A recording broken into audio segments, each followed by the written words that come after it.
All right, it is August 15th, 2024. I had to move. I was over here and the sun started popping out, and it's pretty humid today. With that sun out and this black shirt, you know, this Litecoin chicken shirt right there, you know, Litecoin chicken shirt right there. Got that from 84million.com. Excuse me. Clear your throat first, Westwood, before you kick this thing off. Makeup. Need makeup. There's the sun coming out again. I don't want to be standing in that. I'll be sweating like crazy. So, no. I'm in the shade under the tree. 2 days in a row. Wow. Imagine that. Today, like I said, is August 15th, and it's a big day in history, if I'm not mistaken. August 15th, 1971. Gosh, what's that, 53 years ago? Is it that long ago? 53? Yeah, I guess it's 53 years ago. Richard Nixon took the United States off the gold standard. Really wasn't a gold standard. It was kind of the gold window to where foreign governments could request gold in exchange for the money they'd loaned to the United States. And that was kind of the last tie that the U.S. currency had to anything that was backed by, you know, anything tangible. The gold standard. It wasn't, you know, the gold and the silver had already been taken out of the money for the people. Silver, 1964, well, that was the end of it. A dollar wasn't a dollar anymore. You had silver certificates in the past where you could take a bill, said silver certificate on it, take it to the bank, they'd give you an ounce of silver. It was backed by something. So the monetary system was restrained. Well, that was a problem. So in 1933, Roosevelt calls in the gold, FDR, and, you know, people turn in the gold for like 20 bucks, and then he immediately revalues it to like $33, $35, something like that. Basically hosed you. And that's what governments do, though. You know, they need the assets so that they can print the money and they can fund the wars, and they can do all the vampire things that vampires do. So 53 years ago, surprised it's lasted this long, and we haven't collapsed because we haven't had sound money. We really haven't had sound money since 1913 in the 70s here. 1913, when the Federal Reserve Act was enacted, supposedly around Christmas time. There's some speculation whether or not it was, but guess what? It doesn't even matter because it's not real money anymore. It's not constitutional money. And then they pass an income tax amendment to where they can, you know, which is unconstitutional. So what do? They change the Constitution. They change the rules. They move the goalpost so that they can come and take your money. When it really isn't your money, it's just an artificial representation of your energy. However, you're spending your energy voluntarily to get paid in it. So they're kind of robbing your energy. If you got paid in gold or silver, I always use this example, 1964, $1.25 was the minimum wage here in the United States. And $1.25 in 1964 was 5 quarters, $1.25, do your math. In those quarters was 90% silver. So if you take those same 5 quarters and you held them until now, the silver content held its value. And actually it's, I don't even know what it is now, it's probably like 22 bucks, 20 bucks, something like that, over $20 right now. So it held its value, but minimum wage didn't even keep up. At least you held something, because if you held dollar bills, they're worth the dollar bills. You know, a dollar, you know, then bought you how much? Dollar now, what's that buy you?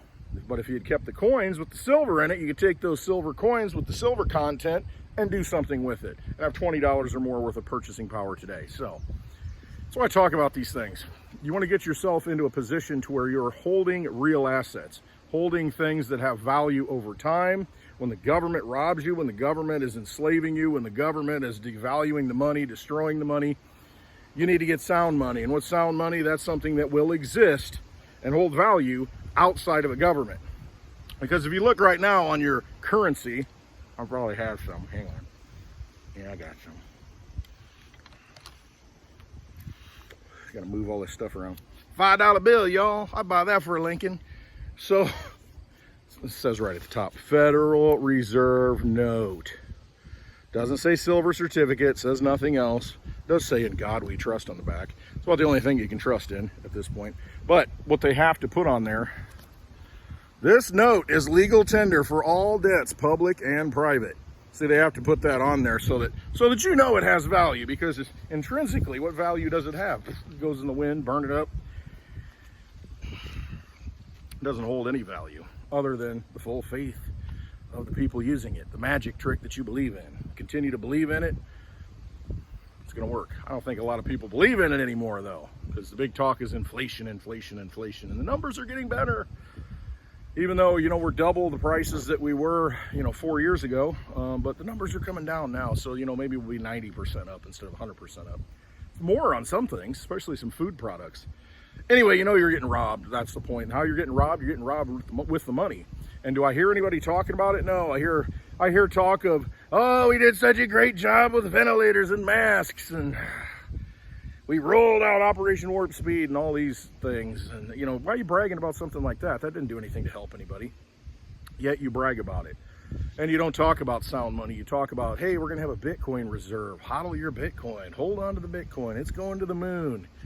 And then you look in the past years. I mean, right now is I saw today, the lowest amount of Bitcoin on exchanges right now in history, I think. Or at least until 2018. Prior to that, I mean, you didn't have a bunch of people in it. But there's a lot less Bitcoin on exchanges, and then every time it dips, somebody's buying it. All these big institutions are buying it. You constantly, every day, see news that, oh, Fidelity holds this much. Oh, BlackRock holds this much. Michael Saylor bought more. MicroStrategy bought more. You hear all these big entities controlling the Bitcoin, buying the Bitcoin up, and there's only 1.5 million left to be mined out in the next 100+ years. So what's out there right now is the Bitcoin that, you know, whoever gets it now is going to make the rules. He who has the gold makes the rules. He who has the Bitcoin gets all over you. So that's basically what's coming. And they say, you better get ahead of the game. You better realize you better get your Bitcoin now. Get your Bitcoin now. All the big players are going to scoop it up. And I'm thinking, okay, so all the big players scoop it up and they create a new gold standard, and you might have a little tiny piece of it, but if they have the gold, they'll make the rules. And what kind of rules are they going to make? Basically do anything they want, especially if they can control 51% of the mining supply and put regulations on them and strong arm these big miners, you know, because ultimately, you know, they're using the power grid, they're using energy, they're going to have permits, they're going to have follow the rules of the dirt on which they find their equipment. So what happens when a government basically they wouldn't get tyrannical, not with Bitcoin. No, they want to hold the Bitcoin. They wouldn't get tyrannical on Bitcoin when they feel like they need to, would they? No, they wouldn't do that. They wouldn't impose some ridiculous regulation or impose some code change, and you either comply or you lose your license. And then we'll fire up our own rigs that we got waiting in the wings. So don't think there's always a loophole. There's always a way out. There's always a change that can be made when you've got vampires running the casino. And when you got vampires drooling all over wanting to have Bitcoin and trying to convince you that that's the solution, that's the answer, that's the only way out, I get a little suspect. I just can't help myself.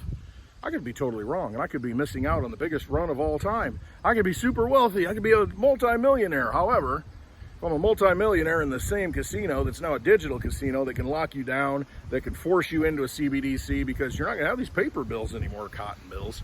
You won't have any of these. No.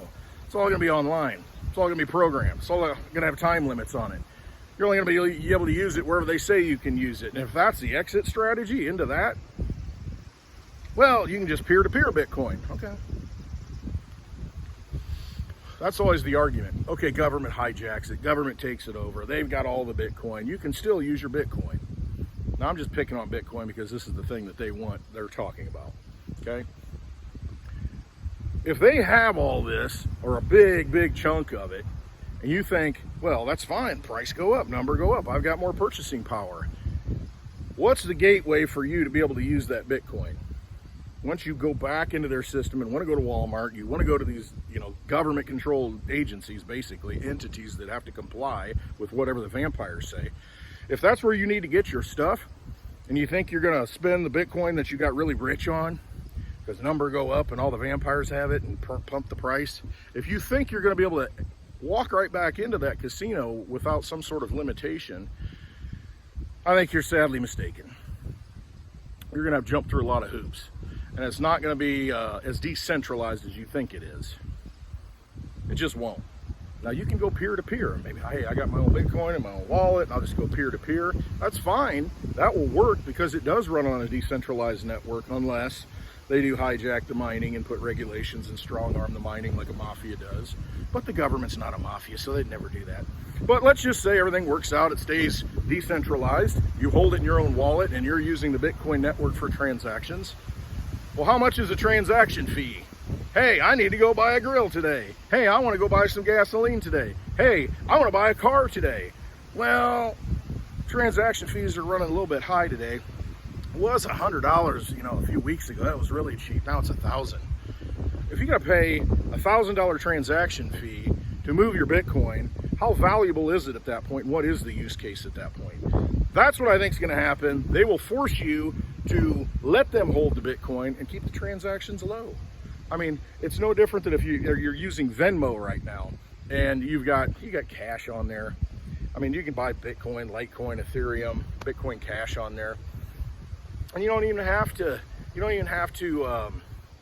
transfer it off. You can just convert it right into basically a digital dollar. PayPal, that's what they do. They've got a digital stable coin on there. That's what they want. They want you trapped in that ecosystem. So I don't want to go into that too much. We'll talk about it maybe on Hash It Out today at 4 p.m. Central Time on Blind Dave's YouTube channel. See the link below. And then tomorrow on Happy Hour, 5, 6 p.m. Central Time. Link is below. Lovely Litecoin Lisa. Subscribe to our channel. Hit the notification bell so you can hear us go live. But that's what they want to do. They want to control the ecosystem. They want to do digital vampire casino to where they lock up the Bitcoin. You can have Bitcoin. You can have all your stuff denominated in Bitcoin, and you'll be able to borrow against it. Just like borrowing from a house. It's like, oh, I got $1 million house, and I got all this equity in it that I, okay, so you want to tap that cash. How do you do it? You can't just take the cash and go spend it. You have to go through an institution, someone that's going to loan the money and then put a lien on the house so you can have it paid off. They'll put a lien on it, and you got to pay that back. Bitcoin's going to be the same thing. They don't want you to take possession of it anymore. They want to hold the asset or have a lien on the asset to where you don't get to use it. But we'll give you our fiat money that we create out of nothing. We'll give you our CBDCs. We'll give you our digital currency in exchange so you can go play in the casino. But they hold the asset. They've got rights to the asset now. Now you go have fun and run up debt, and they'll never pay it back, and we'll take that asset gladly. That's the kind of system they want to do. See, they've done that and done that and done that, and they're going to continue to do that. They're just going to do it with Bitcoin this time. Did it with your houses, did it with your land, everything that you have that's an asset. Sure, you can borrow from it. It soaks up inflation, and all the money that gets created, so you think you're wealthy in your home, but you got to pay more taxes for it. Your homeowner's insurance is more expensive. Carrying costs increase, but you can borrow from it. You're gaining, you're winning, because on paper, I'm 3 times up, baby. I'm winning. So let's tap it. Guess what? Now you don't own it. Once again, that's where they want you. You'll own nothing, and you'll be happy. So think about the things you can have in your custody, liquid things that you can easily use, easily spend when the time comes, or we'll just keep playing in the vampire casino, because I see no politician, no one talking about the money and how flawed the money is. Instead, I hear, oh, we're going to drill, baby, drill, because that is the problem. That's why we have inflation. Biden shut down the energy and then made the energy more expensive. Yeah, that's a component of it, because that does underlie everything. However, what about the $8 trillion you created while you're in the president 4 years? We're going to talk about that. We're going to talk about that money that went into the system, pumped it up, put more money into the system. It's going to go somewhere. What did it do? Went somewhere. Especially when you shut down businesses, local people, local businesses, it's going to go into the corporate businesses that were allowed to survive. Government, once again, picks the winners and losers, and we are the losers. So what makes you think that what they're proposing now with Bitcoin is going to make you a winner? Anything they say is not in your interest. I'm just saying. All right. Canary in the coal mine here. Just think about it. Just realize what they're doing and understand that if they're telling you to do something, it is not for your benefit. They're not talking about how the money's broken, the monetary system is a complete Ponzi garbage scheme. They don't talk about that. They don't talk about what real inflation is, and real inflation is creating more money. And when you print a bunch more money and we create trillions of dollars, it floods the economy and drives the price of everything you need up. And you're not keeping up because your wages don't keep pace. You're behind the curve once again, and you lose. Been losing since August 15th, 1971. 53 years. Then go back to 1913. Been losing. Your whole life you've been losing. And the government's trying to tell you that, oh no, we're going to win, baby. We're going to win, baby, win. We're going to win so big. Only way you can win is exit the vampire casino. Find a way to do that. Find a way to preserve your wealth. Find a way to stay liquid. Find a way to not be beholden to these vampires that do nothing but steal your energy. That's how you win, and you win the best you can win. Best you can. That's all you can do. But man, don't buy their garbage, because it's nothing but garbage. All right, hope to see you on Hash It Out. Love you all. Have a great Thursday. Trust yourself. You have to. Can't trust them. All right. Thanks for watching.